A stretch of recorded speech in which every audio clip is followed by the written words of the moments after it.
Badan Pengawas Pemilu atau Bawaslu merilis data peningkatan 2 kali lipat indeks kerawanan pilkada serentak 2020 akibat pandemi COVID-19. Hasilnya 9 provinsi dan 50 kabupaten kota berkategori rawan tinggi dari aspek pandemi COVID-19. Di tengah kian melonjaknya kasus positif COVID-19 di tanah air, pemerintah, DPR, dan KPU bersepakat melanjutkan pelaksanaan Pilkada serentak 2020. Padahal hasil pemutakhiran data Badan Pengawas Pemilu menunjukkan adanya peningkatan signifikan jumlah daerah yang masuk dalam kategori rawan tinggi dalam konteks pandemi. Dari 270 daerah, 9 provinsi dan 50 kabupaten kota berkategori rawan tinggi. Sementara 126 kabupaten kota berkategori rawan sedang dan 85 sisanya berkategori rawan rendah.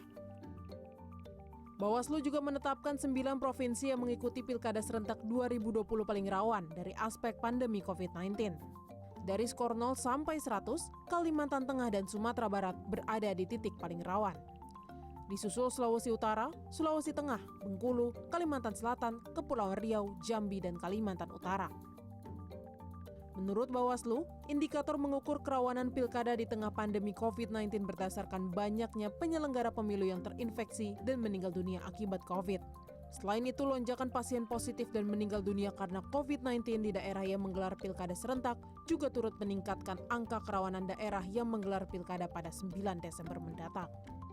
Tim Liputan CNN Indonesia. Perangkat politik pemilu tetap akan melangsungkan Pilkada serentak 2020 sesuai jadwal. Meski begitu, desakan publik untuk menunda ajang Pilkada serentak 2020 juga semakin besar. Kini desakan datang dari para tenaga kesehatan, bukan tanpa sebab. Pelaksanaan pesta demokrasi secara serentak di 270 daerah tersebut rawan dengan aksi kerumunan massa yang berpotensi menambah kasus baru infeksi COVID-19 di masa pandemi. Apakah kemudian suara serta keinginan para tenaga kesehatan ini akan didengar dan dipertimbangkan, serta bagaimana memahami euforia serta ketidakpatuhan masyarakat di tengah kondisi pandemi yang dinilai tidak aman? Bergabung lewat sambungan Zoom dari luar studio. Yang pertama ada Sigit Pamungkas, tenaga ahli utama KSP. Selamat malam Pak Sigit. Selamat malam Mas Ferdi. Ya, terima kasih Pak Sigit sudah bergabung dengan kita. Yang kedua juga ada Pak Sigit Rohadi, sosiolog Universitas Nasional. Selamat malam Pak Sigit Rohadi. Selamat malam. Ya, terima kasih juga sudah bergabung dengan kita. Dan ada Pak Harif Fadilah, Ketua Umum Persatuan Perawat Nasional Indonesia. Selamat malam Pak Harif. Selamat malam Mas Ferdi. Ya, terima kasih Pak Harif sudah bergabung. Dan yang ketiga ada Teguh Prasetyo, anggota DKPP. Selamat malam Prof. Teguh. Ya, selamat malam Mas Ferdi. Ya, terima kasih Prof sudah bergabung dengan kita malam ini. Sebelumnya kita ingin mendapatkan perspektif ke pemerintah dulu, ke Pak Sigit Pamungkas. Pak Sigit, kan kita kemarin sudah mendengar ya bahwa kemudian pemerintah sudah menyampaikan jika komitmen untuk melanjutkan Pilkada serentak 2020 di mana hari pencoblosannya ini nanti akan jatuh pada 9 Desember 2020 ini akan tetap sesuai jadwal lah, tahapannya akan sesuai jadwal, tidak berubah setelah mendengarkan aspirasi rakyat. Tapi kemudian kayaknya ada yang ketinggalan Pak, aspirasi dari tenaga kesehatan yang kita tahu bahwa ini menjadi komponen terpenting dalam perang melawan pandemi di masa COVID-19 ini juga harus dipertimbangkan dan diperhitungkan. Bagaimana pemerintah menjawab ini Pak Sigit? Ya Mas Ferdi, terima kasih. Tentu kita mendengar aspirasi dengan baik dari semua stakeholder, baik itu ormas, masyarakat sipil maupun tenaga kesehatan. Oleh karena itulah kemudian pemerintah bersama dengan KPU, Bawaslu, DPR, dan DKPP berkomitmen untuk melakukan pengetatan protokol kesehatan di dalam penyelenggaraan pemilihan. Nah, di dalam rapat dengar pendapat kemarin di Komisi 2 itu telah disampaikan beberapa kesimpulan bahwasanya untuk tahapan-tahapan yang potensial berakibat pada lahirnya kerumunan massa itu dilakukan penataan sedemikian rupa, pengaturan sedemikian rupa sehingga apa yang kita khawatirkan terkait dengan potensi penyebaran COVID itu bisa diminimalisasi. Jadi pemerintah sangat mendengarkan suara itu dan yang ditempuh kemudian adalah diantaranya mendorong KPU untuk memperbaiki regulasinya sedemikian rupa. Lalu yang kedua, pemerintah juga berkomitmen untuk menegakkan disiplin dan memberi sanksi kepada mereka yang melanggar protokol kesehatan ini. Maklumat dari Kapolri sudah sangat jelas, baru saja kemarin diterbitkan, dan itu menegaskan kembali yang selama ini posisi pemerintah itu lebih pada mensosialisasikan tentang jaga jarak, pakai masker, cuci tangan. Sekarang mulai masuk pada wilayah penegakan disiplin dan pemberian sanksi. Nah, ini adalah bagian dari upaya pemerintah mendengarkan apa yang menjadi aspirasi publik terkait dengan Pilkada Desember 2020. Oke, Pak Sigit, tapi yang sudah-sudah nih, kita kan sudah melihat ada kemarin ada pendaftaran begitu, sulit rasanya untuk tidak melihat realita bahwa kemudian kerumunan massa pendukung ini tidak bisa diatur, walaupun kemudian penegakan hukum, ada sanksi di situ, tapi tetap saja kerumunan massa ini tidak bisa dihindari. Dan hasilnya pun kita ketahui bahwa ada klaster-klaster begitu. Di Boyolali kita tahu ada 90 lebih Bawaslu yang kena begitu. Juga bakal calon kepala daerah juga catatannya kemarin 60-an begitu. Bagaimana kemudian jaminan ini bisa dipakai begitu, Pak? Ya, justru itu Mas, bahwa berangkat dari aksi kita terhadap satu tahapan penting penyelenggaraan Pilkada kemarin, yaitu pendaftaran yang melahirkan kerumunan massa, maka pemerintah dengan penyelenggara pemilu melakukan evaluasi bahwa ada yang belum optimal, ada yang belum efektif di dalam protokol kesehatan COVID ini. Nah, oleh karena itulah revisi, kita mendorong kepada KPU untuk melakukan revisi atas aturan KPU nomor 6 tahun 2020, PKPU nomor 10 tahun 2020 yang pada pokoknya adalah bagian dari menjawab apa yang menjadi problem dalam tahapan pendaftaran Pilkada kemarin. Jadi kita merespon apa yang menjadi kegelisahan masyarakat dan kasus yang terjadi dalam pendaftaran Pilkada. Oke. Artinya kemudian ada sanksi yang sudah disiapkan, ada penegakan hukum, dan juga ada revisi peraturan yang kemudian akan menjadi lebih ketat begitu ya untuk mengawasi semua tahapan Pilkada serentak 2020. Saya ke Mas Harif kalau gitu. Mas Harif, bagaimana kemudian Anda dan teman-teman sebagai perwakilan tenaga kesehatan merespon ini? Sudah ada jaminan itu, tapi kemudian ketakutan dan kekhawatiran ini sepertinya memang tidak bisa ditutupi, Mas. Ya betul Mas Ferdi. Jadi saya kira memang memerlukan satu upaya agar peristiwa-peristiwa yang menyebabkan resiko potensi penyebaran virus ini tidak bertambah meningkat dengan adanya pilkada. Ini saya kira kita komitmen dengan itu dalam bidang kesehatan. Bahwa kita saat ini dalam keadaan darurat kesehatan masyarakat, tentu upaya-upaya pencegahan, penularan, penyebaran virus secara masif ini menjadi sebuah prioritas kita dalam menanggapi kondisi apapun di negeri ini. Dan oleh karena itu saya kira kita juga berprinsip bahwa kepentingan orang banyak itu diletakkan paling tinggi ya di dalam konteks ini. Nah, oleh karena itu barangkali mungkin pilkada ini juga mengandung kepentingan orang banyak juga ya. Tapi mari kita bandingkan dengan kepentingan orang banyak juga dari sisi kesehatan dalam masa pandemi ini. Oleh karena itu kita sebenarnya jikalau masih bisa dilakukan penundaan itu akan lebih baik. Tetapi kalau tidak bisa dilakukan penundaan, maka tadi beberapa upaya yang dilakukan oleh pemerintah dan DPR, kemudian kami juga menyarankan misalnya kalaupun yang potensi menyebabkan kerumunan, misalnya kampanye, mungkin bisa dilakukan secara virtual, ya, tidak ada temu muka, tatap muka. Kemudian pelaksanaan pemungutan suara itu dijadwal setiap orang yang datang, penduduk dijadwal, dan penyelenggara pemilu harus bebas COVID ya dan seterusnya, serta tidak ada mobilisasi massa dan tentu di area TPS betul-betul menerapkan protokol kesehatan yang harus dilakukan. Oke. Begitu. Oke, Mas Arief, kita tidak bisa melepaskan kondisi di mana ketakutan dan kekhawatiran itu linier dengan apa yang sedang dijalani oleh tenaga kesehatan.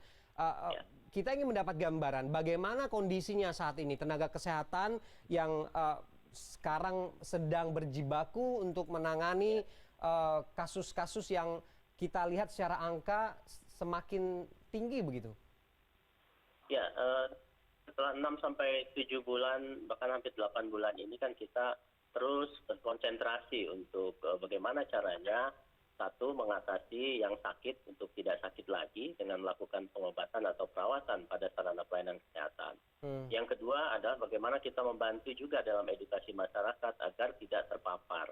Jadi itu ini kita, dan pada saat pelayanan di sarana pelayanan kesehatan yang saat ini memang cenderung peningkatan kasus ini tentu cenderung dengan keterbatasan tentu akan juga keterbatasan ketenagaan. Kita akan menambah fasilitas kesehatan, itu juga akan menambah tenaga kesehatan. Di samping itu juga banyak juga tenaga kesehatan ini yang terpapar sehingga dia tidak melakukan tidak melakukan tugasnya di karantina sehingga menambah beban pekerjaan pada mereka yang itu yang saya ingin tanyakan Pak Harif, melihat ritme tenaga kesehatan yang bekerja cukup tinggi ini yang ini menjadi kekhawatiran begitu. Misalnya satu pasien atau satu nakes begitu ya harus melayani 5 sampai 10 pasien begitu dalam satu waktu. Apakah kemudian ini bisa menjamin bahwa pilkada serentak nanti dengan adanya ancaman-ancaman klaster baru ini bisa membuat tenaga kesehatan ini bisa maksimal dalam menangani pasien? Ya, kalau tidak dilakukan terobosan-terobosan khusus untuk bisa mencegah berbagai potensi tadi, seperti kampanye, reklamasi tatap muka, kemudian tidak diatur bagaimana bisa terjadi kerumunan di TPS, kemudian tidak dijadwal dalam pemungutan suara, saya kira ini akan bisa sangat berpotensi untuk menjadi klaster baru yang cenderung akan meningkatkan jumlah kasus COVID di Indonesia. Oke, Mas Arief, kita sudah dapat poinnya. Kita akan kembali lagi nanti. Saya masih akan berdiskusi lagi di segmen berikutnya. Ada Pak Sigit Rohadi juga akan memberikan perspektifnya dan juga anggota DKPP melihat bagaimana kemudian rekomendasi yang disampaikan terhadap penyelenggaraan Pilkada Serentak 2020. Kita akan kembali usai jeda.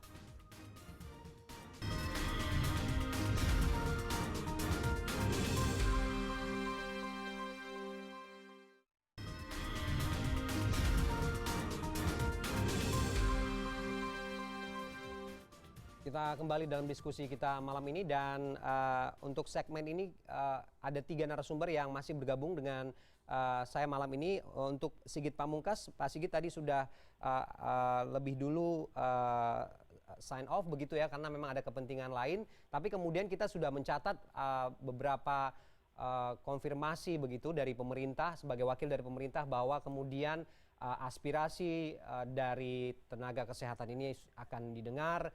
Ini juga pertimbangan-pertimbangan yang sudah dievaluasi ini juga akan disalurkan lewat adanya revisi aturan-aturan yang kini sedang digodok oleh KPU. Saya sekarang akan bertanya ke Pak Sigit Rohadi. Pak Sigit, bagaimana kemudian menjawab kekhawatiran soal pelaksanaan Pilkada Serentak 2020 ini yang kita tahu penyelenggara pemilu tidak akan menunda ini, masih akan teragenda sesuai jadwal. Dampak sosialnya kepada masyarakat seperti apa, Pak Sigit? Ini dilema yang besar bagi pemerintah. Menunda pilkada itu risiko politiknya sangat besar. Melaksanakan pilkada itu juga risiko kesehatannya sangat besar. Jadi pemerintah memang harus hati-hati di dalam memanage persoalan ini. Nah, kenapa kemudian dari sisi aspek dari sisi sosiologi itu perlu menjadi perhatian? Karena hampir seluruh tahapan pilkada itu diikuti dengan mobilisasi massa. Mulai dari pendaftaran, kemudian kampanye, kemudian penghitungan suara, pemberian suara, itu diikuti dengan pengerahan massa yang besar, pengumpulan massa.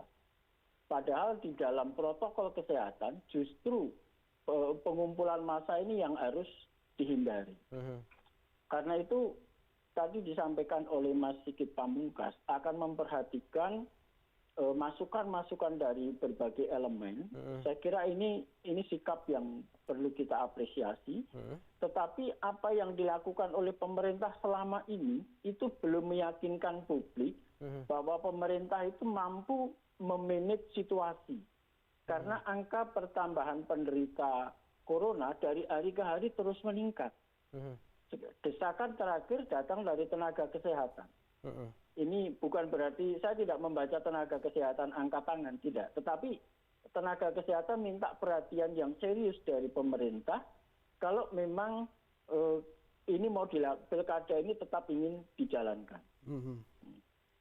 Jadi kondisi, ya silakan Pak Sigit. Nah, tentu harus diambil jalan tengah.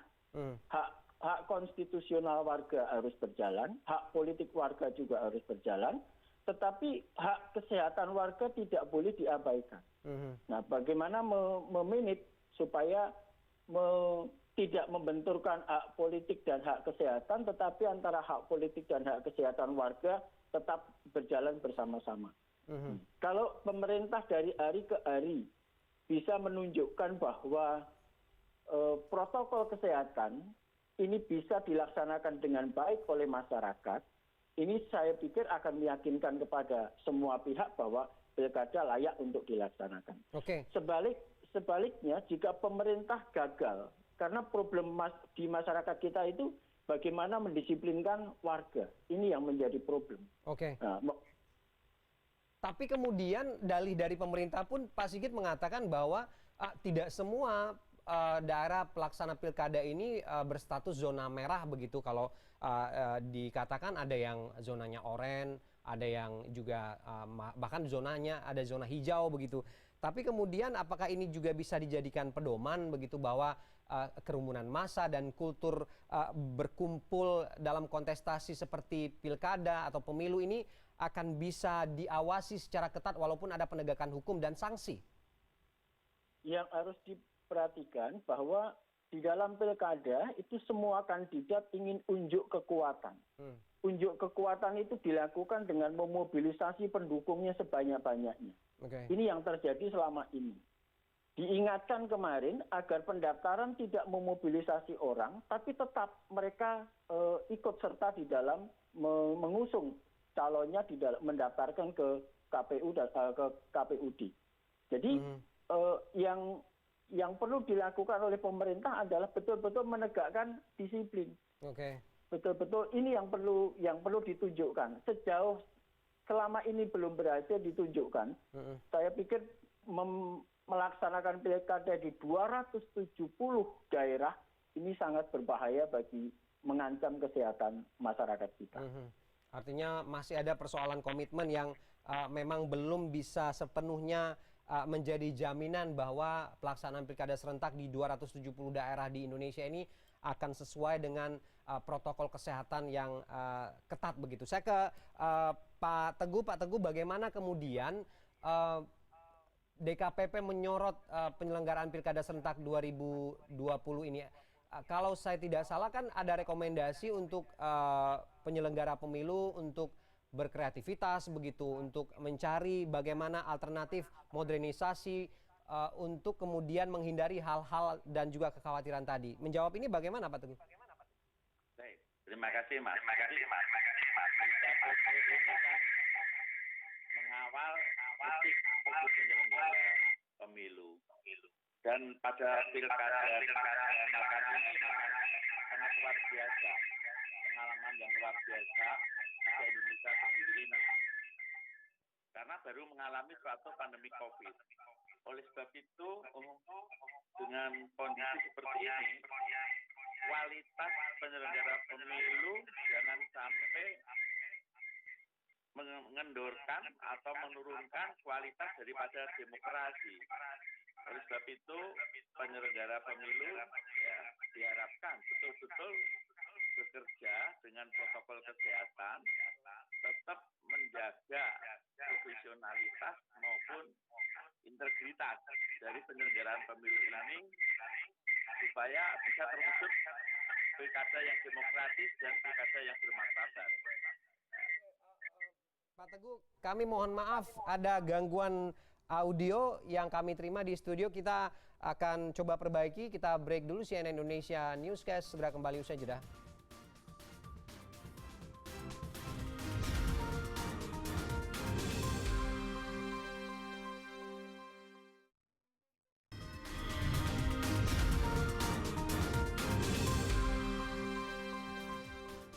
Ya, kita kembali dalam diskusi kita malam ini. Saya kembali ke Pak Teguh ya. Pak Teguh masih dengan kita ya?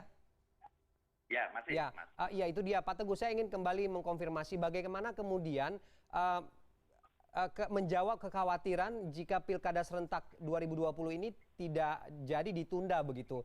Artinya kemudian sorotan dari DKPP ini cukup tajam melihat bagaimana penyelenggara pemilu memastikan bahwa kekhawatiran-kekhawatiran dan ketakutan masyarakat di tengah pandemi ini tidak terjadi begitu Pak? Baik, terima kasih. Jadi DKPP itu menjaga etik penyelenggara pemilu ya supaya tetap berpegang. Yang pertama tentu berpegang pada protokol kesehatan. Karena pilkada ini diselenggarakan dalam suasana COVID yang sudah ditentukan tanggal 9 ya. Sehingga peraturan-peraturan PKPU itu harus sangat mendukung untuk bagaimana supaya dalam pelaksanaan pilkada tadi kualitas daripada penyelenggara pilkada, penyelenggara pemilu tidak merosot ya. Jadi baik profesional maupun baik integritasnya seperti ini. Oleh sebab itu ya pengarahan-pengarahan massa seperti tadi yang telah dikemukakan baik dalam kampanye dan sebagainya harus ada peraturan-peraturan yang mengurangi pengerahan massa, termasuk juga nanti pada saat di TPS dan sebagainya. Karena ini merupakan suatu ujian kita sebagai penyelenggara pemilu ya untuk tetap berpegang dalam protokol COVID maupun etik daripada penyelenggaraan pemilu. Seperti itu yang kita harapkan. Oke, Pak Teguh, bagaimana kemudian menjamin bahwa kemudian penyelenggara ini bisa memastikan bahwa aturan-aturan baru yang sedang digodok saat ini akan bisa mengendalikan atau membentengi begitu kerumunan massa di tahapan pilkada, karena ini kayaknya juga agak sulit dipisahkan kondisi dan situasi seperti ini.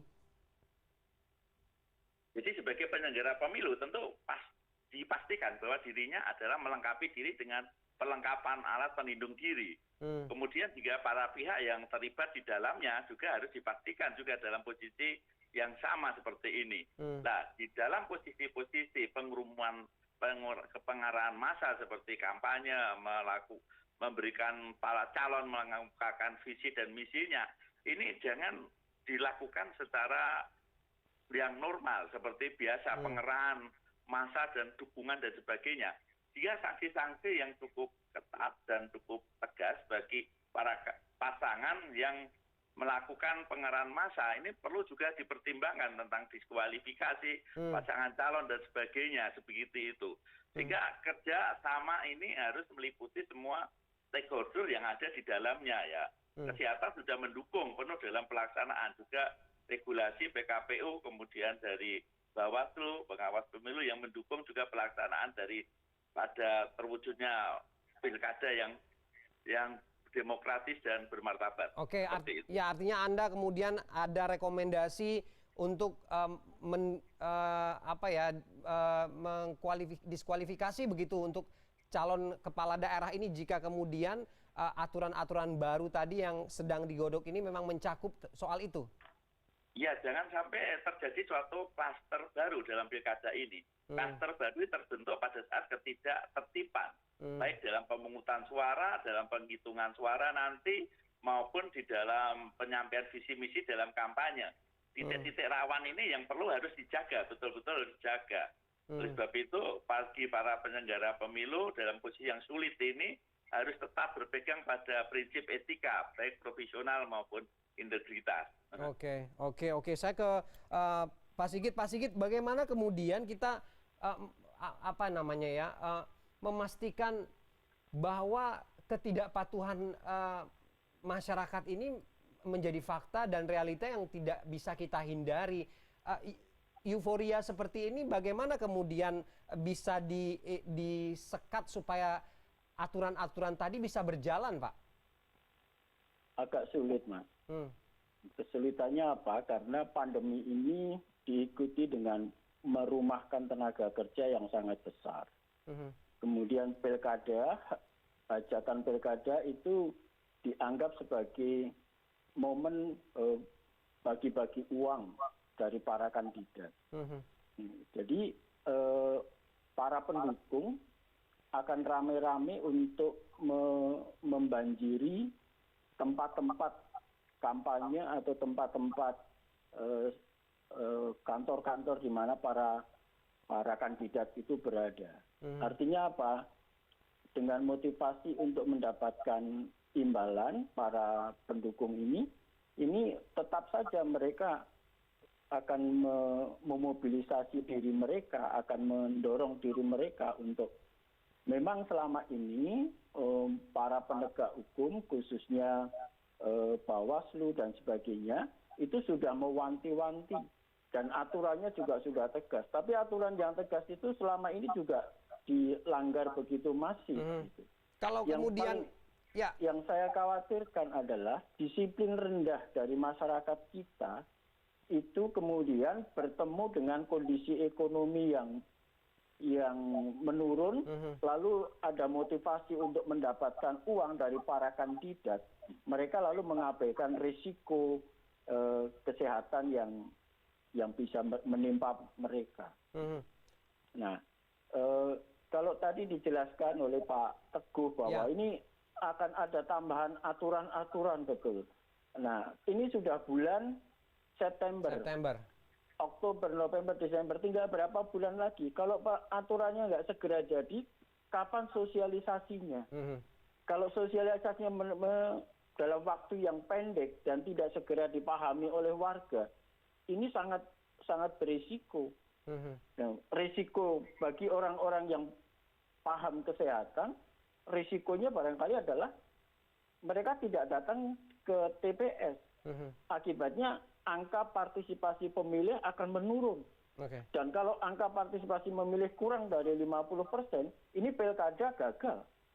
Maka harus diperlukan proses ulang lagi. Soal aturan yang tadi di dalamnya ada rekomendasi untuk mendiskualifikasi calon kepala daerah jika kemudian di aturan baru tersebut juga dilanggar, ini juga tidak bisa menjamin menurut Anda atau bagaimana? Aturan itu sudah sangat tegas, di Undang-Undang Pemilu itu sudah dilakukan, di peraturan pemerintah pengganti undang-undang yang baru, kalau nggak salah nomor 2 tahun 2020, itu cukup lengkap aturan-aturan itu. Tetapi yang minus dari aturan-aturan itu yang belum ada adalah mengakomodasi, memasukkan poin-poin protokol kesehatan. Itu belum diakomodasi di aturan itu. Dan kalaupun aturan itu ada, misalnya kemarin, toh kita ambil contoh kemarin waktu pendaftaran calon itu saja, calon kepala daerah.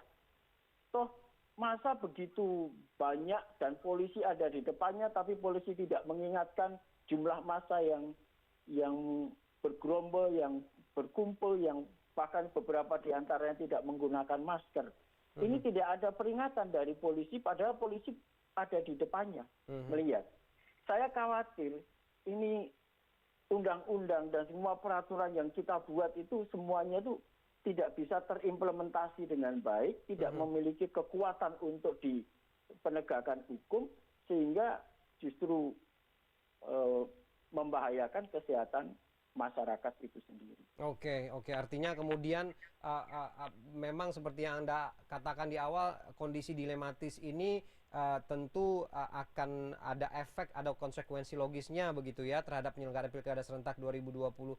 Saya ke Pak Harif. Pak Harif, kita ingin memastikan begitu, ingin mendapatkan konfirmasi tenaga kesehatan ini saat ini sulitnya berada di tahap yang mana begitu. Artinya kemudian ini menjadi penting bahwa alarm ini sudah berbunyi sejak saat ini begitu. Bahkan sebelum-sebelumnya bahwa kekhawatiran-kekhawatiran tentang penyelenggaraan pilkada serentak dengan potensi kerumunan masyarakat ini akan menjadi pekerjaan tambahan di tengah minimnya fasilitas kesehatan, minimnya tenaga kesehatan. Bagaimana kemudian kekhawatiran ini juga masuk ke dalam aturan-aturan tadi? Ya, terima kasih Dr. Lee. Jadi saya kira terminologi yang kita gunakan terhadap pemilu atau pilkada sampai hari ini kan masih menggunakan pesta demokrasi. Artinya, pilkada itu punya daya tarik bagi berbagai kepentingan di sana, ekonomi, politik, dan sebagainya, mengharuskan dan mendorong orang, apalagi tadi kalau diukur pilkada itu kurang dari 5%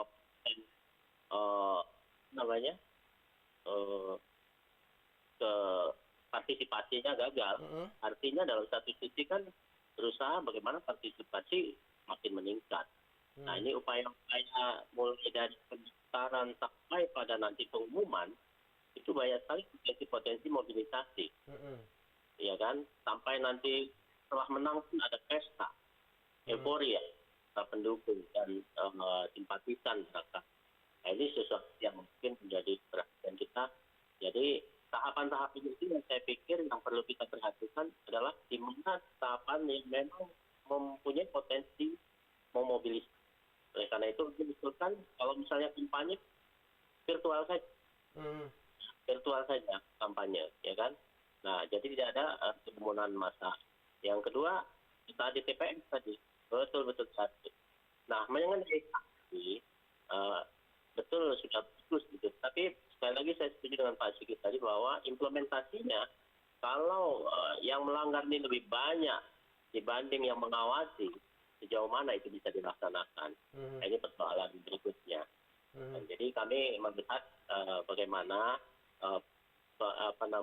dalam tahapan pemilu ini potensi kerumunan yang itu tidak menjaga jarak, yang itu dapat menyebabkan penyebaran atau paparan terjadi pada orang belum jangkit dan terjangkit, itu yang menjadi concern kita. Oke, artinya Anda ingin mengatakan bahwa apapun aturannya diperketat pun penegakan hukumnya dan ada sanksi yang tegas pun ini tidak akan aman.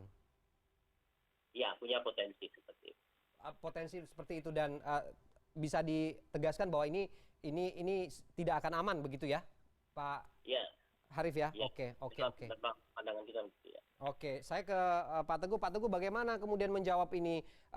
Kan modernisasi penyelenggaraan pilkada serentak ini tadi Pak Sigit sudah mengatakan bahwa juga perlu didorong untuk melakukan ini secara virtual, secara daring, dan juga Pak Harif juga tadi juga menyampaikan hal yang sama. Apakah kemudian rekomendasi ini akan dibawa untuk dibicarakan secara alot begitu? Baik, tentunya yang dihadapi ini kan bukan situasi normal ya. Berarti situasi yang tidak normal. Oleh sebab itu kita harus menggeser suatu pemikiran yang normal dengan pengerahan massa, dengan kerumunan, ya, dengan adu dukungan yang banyak seperti itu, dengan cara-cara yang seperti tadi. Ya, ini seperti ini kan luar biasa ini sebagai bentuk klaster yang baru. Oleh sebab itu ya digunakan cara-cara yang abnormal, yaitu dengan menggunakan darling, dengan virtual, ya, dengan cara ini karena sudah komitmen kita untuk menyelenggarakan suatu pilkada dalam kondisi pandemi COVID seperti ini. Sebab itu kedisiplinan daripada semua stakeholder, ya, terutama penyelenggara pemilu di sini, jangan sampai nanti yang di garda depan ini banyak menjadi korban atau terpapar suatu COVID. Ya, oleh sebab itu dari segi pengalaman tentu penyelenggara pemilu ini sudah cukup baik ya, karena sudah kita pilkada sudah telah dilakukan berapa kali, meskipun secara periodik mungkin ada pergantian, tetapi nilai yang ditanam, nilai-nilai etik yang ditanam, ini terus saja kita tekankan demikian. Oleh sebab itu, cara pengerumunan massa ini harus dilakukan pergeseran. Juga nanti pada saat pemungutan suara harus diatur sedemikian rupa ya supaya tidak terjadi penumpukan atau dengan cara-cara yang lain. Misalnya keluarga itu tidak berani datang ke TPS karena takut karena tertular COVID, sudah diyakinkan takut. Ya, inisiasi ini harus perlu cara-cara berpikir yang progresif untuk mengamankan suara rakyat yang ingin mewujudkan suatu pilihannya demi terbentuknya suatu pilkada yang bermartabat itu ya, menjunjung tinggi nilai demokrasi seperti itu. Jadi cara-cara kinerja yang konvensional perlu digeser dengan cara-cara yang seperti ini ya, memakai daring atau inovatif. Yang penting prinsip adil, jujur, tidak memihak, terbuka, profesional yang dituntut sebagai penyelenggara pemilu tetap dijaga. Saya kira itu sangat penting sekali untuk mewujudkan pilkada tanggal 9 secara bermartabat. Oke, artinya kemudian DKPP memastikan kredibilitas penyelenggara ini tidak dirusak oleh hal-hal yang menjadi kekhawatiran dan ketakutan semua pihak begitu ya, Pak Teguh ya. Saya ke Pak Sigit terakhir, bagaimana kemudian jika nekatnya penyelenggara untuk melanjutkan Pilkada serentak 2020 ini, tapi dengan euforia yang juga sulit untuk dibendung, konsekuensi logisnya akan seperti apa dan apa yang perlu didorong, Pak Sigit? Memang tak ada satupun yang bisa meramalkan kapan pandemi ini akan berakhir. Artinya kalau pemerintah tetap ingin menyelenggarakan pilkada, itu secara politis sebenarnya bisa dipahami. Karena apa? Karena legitimasi politik kepala daerah dibutuhkan supaya dia punya full power dalam mengambil keputusan untuk menghadapi situasi krisis. Kira ini. Tetapi argumen-argumen pemerintah itu belum ditunjukkan dengan tindakan-tindakan yang meyakinkan. Umpamanya upaya untuk menurunkan penderita COVID. Ini belum meyakinkan. Semakin hari angkanya semakin tinggi. Dan ini mengkhawatirkan jika nanti diikuti dengan mobilisasi massa ini tetap kemudian membahayakan kesehatan masyarakat. Nah, apa yang ingin saya sampaikan kepada pemerintah, meskipun Pak Sigit Pamungkas sudah tidak ada di sini, adalah penegakan aturan secara serius. Jangan aturan itu hanya menjadi embel-embel pelaksanaan belaka. Kita belajar dari kasus-kasus kemarin. Kalau nanti tahapan-tahapan selanjutnya dari pilkada ini tidak diikuti dengan protokol kesehatan yang baik, saya pikir pilkada ini akan menjadi klaster baru, akan menjadi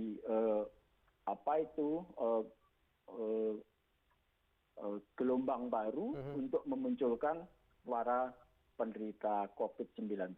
Oke, artinya kemudian ketidakseriusan ini konsekuensinya adalah akan semakin meningkatnya angka infeksi di masa pandemi yang memang kita bisa belum prediksi kapan akan berakhir begitu. Saya ke Pak Harif terakhir, apa yang ingin Anda sampaikan Pak jika kemudian komitmen pemerintah, penyelenggara pemilu ini juga akan tetap melanjutkan Pilkada serentak 2020 dan kekhawatiran dari Pak Sigit tadi bagaimana menjawabnya?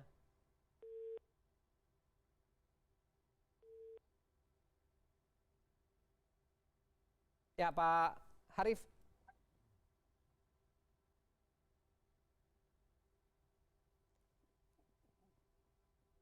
Pak Harif, sepertinya ada gangguan teknis yang terjadi untuk komunikasi saya dengan Pak Harif. Terakhir saya ingin ke Pak Teguh. Pak Teguh, bagaimana kemudian kita ingin memastikan bahwa penyelenggaraan pemilu ini sesuai dengan harapan semua orang bahwa protokol kesehatan akan dijalankan secara ketat dan serius sesuai rekomendasi sejumlah pihak termasuk Pak Sigit tadi, tapi kemudian profesionalitas dari penyelenggara ini juga tidak tercoreng dengan ketakutan-ketakutan dan kekhawatiran publik. Baik, terima kasih. Jadi kuncinya kita harus disiplin. Ya, disiplin menerapkan protokol COVID dan bertanggung jawab. Ya, kita sudah menjadi tekad kita bahwa pilkada tanggal 9 Desember ini bisa berjalan damai dan bermartabat. Oke. Gitu. Jadi letak kedisiplinan kita, tanggung jawab kita inilah yang menjunjung suatu pelaksanaan pilkada dengan baik. Demikian. Oke, baik. Terima kasih Pak Teguh sudah menyampaikan perspektifnya, dan juga Pak Sigit Rohadi juga sudah menyampaikan pendapatnya. Tadi juga kita sudah tersambung dengan Harif Fadilah yang kemudian terputus koneksinya, dan Sigit Pamungkas dari tenaga ahli utama KSP juga sudah menjawab bagaimana kemudian pemerintah komitmennya untuk tetap menyelenggarakan Pilkada serentak 2020 dengan catatan bahwa suara-suara kekhawatiran dan ketakutan ini diperhitungkan, dan kemudian ini menjadikan evaluasi agar tidak ada lagi ancaman-ancaman baru khususnya terhadap peningkatan angka kasus infeksi COVID-19 yang sampai saat ini masih terjadi di Indonesia. Terima kasih Bapak-bapak sudah bergabung dengan kita malam ini.